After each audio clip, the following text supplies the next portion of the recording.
Hey guys, this is Ed from 813 Gardens, and I'm here at my local Home Depot. I got an issue with fungus gnats, and I hear that the solution is here. They sell something here that takes care of fungus gnats. So I'm gonna go inside, take a look, and see if I can find this stuff. Welcome to 813 Gardens. My name is Ed.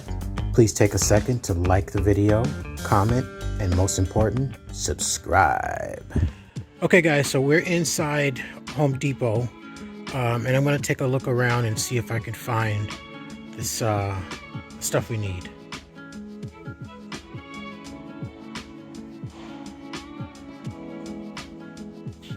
I think this is the aisle.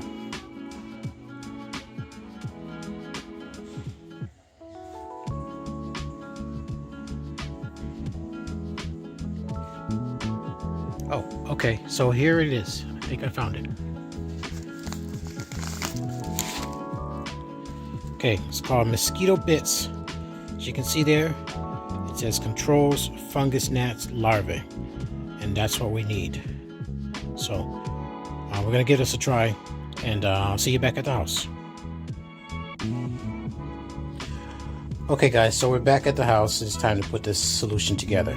So we have our Mosquito Bits, all right, and this controls fungus gnat larvae. So it's just little granules, as you can see in the bag. And what we're going to do is we're going to mix 3 tablespoons of the Mosquito Bits per 1 gallon of water. After that, we're just basically going to transfer that over to, we're going to strain out the Mosquito Bits, use the water, the solution that's created for it. We're going to put it into a spray bottle, like one of these, and we're going to spray it into each plant that we have, each seedling that we have. And you have to do this 3 times, once a week, and that should get rid of the fungus gnats.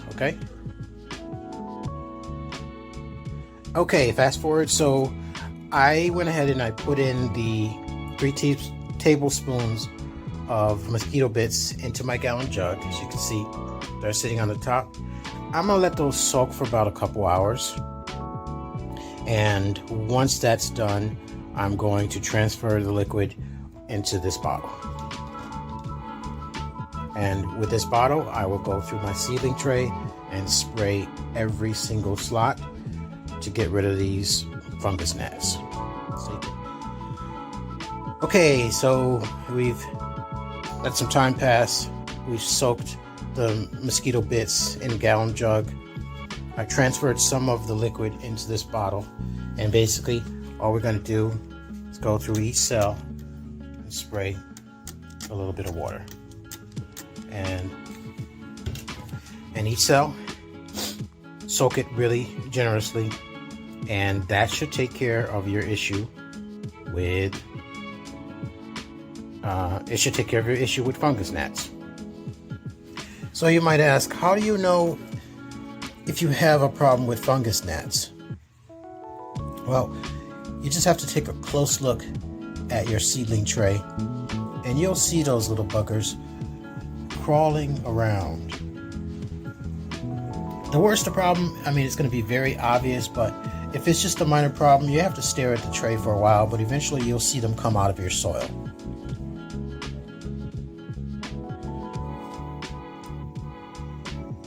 That little guy right there is a fungus gnat.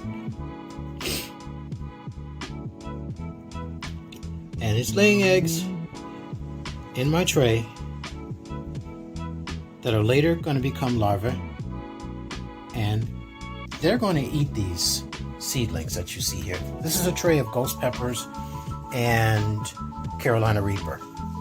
And if I don't treat these seedlings are going to die. It's on. It's wartime. These fungus gnats have got to go.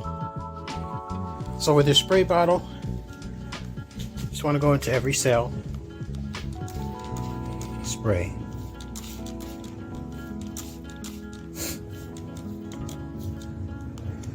Make sure you get a good amount of the solution in there.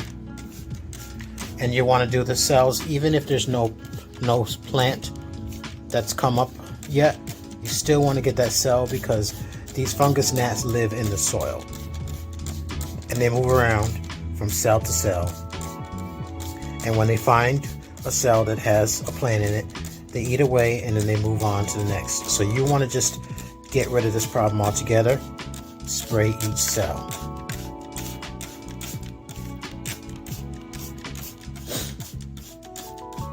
And guys, this is the beauty of YouTube.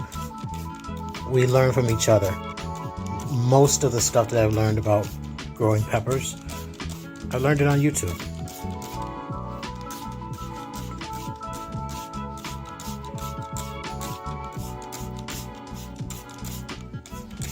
Every cell I'm going to soak it really well, and then when I'm done, I'm going to go into my growing table and I'm going to take all of the plants that I've transferred into cups, and those are going to get the solution too. And I can see that these gnats are dying on contact with the spray.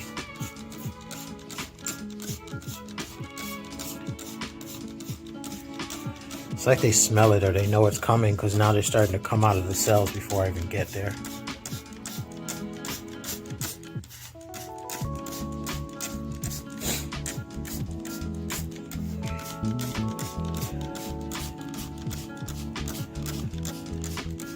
It's chilly out today. This is the 3rd week of January in zone 9A. And right now it's about 50, low 50s. 52 degrees maybe, and normally we're used to like temperatures in the high, at least the high 60s, low 70s. So this is a cold day for us, and tonight it's supposed to get down into the high 30s. Not freezing. We don't have any concerns with frost, but it's definitely going to get cold tonight. Okay, so that tray's all done. And next I will go to my growing table, where I have more seedlings. They're in the solo cups, and those will get the same treatment. Okay, so hope this works for you. I hope it's helpful. Thanks. A special thanks to Abundance Garden on YouTube. This is all community, and we just learn from each other. So I learned this from someone else on YouTube. Hope it works. Thanks, guys. If you haven't already, like the video. It helps out a lot, really. It tells YouTube that this is something that's worth watching. And if you haven't already, as I always tell you, subscribe.